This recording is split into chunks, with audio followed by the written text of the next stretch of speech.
شوفوا لي هذا الباولي كيخرج. بغيتي تصاوبوا يلاه معايا.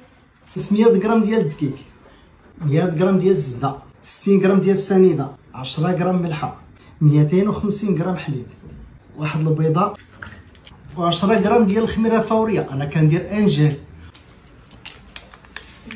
وما نحتاج ندوبها، كنديرها مباشره مع الدقيق. كلشي كنديرو الا فوا 10 ديال الدقائق. بسم الله. هي الاستيك هكا بغيناها تكون، ونخليوها دابا تخمر واحد ثلث ساعه. غادي نديرو فيها كويرات ديال 120 غرام، ونخليهم يرتاحوا واحد 5 ديال الدقائق. صبحوهم فوالا. هنا كنزيدو هاد العجينه ديالنا باش ما تحلش لينا، كنطولوهم شويه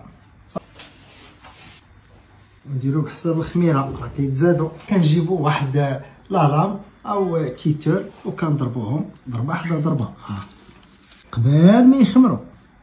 ما نديروش بالموس، نديرو بالكيتور او لالام، ونخليهم الوقت الكافي للخميره. نديرو ليهم شويه ديال البيض، كندردو عليهم شويه ديال الجنجلان الابيض، والفراره شعلنا على 180 درجه، ونخليهم يطيبوا مزيان حتى يتحمروا. ها الباولي ديالنا وصوبوه.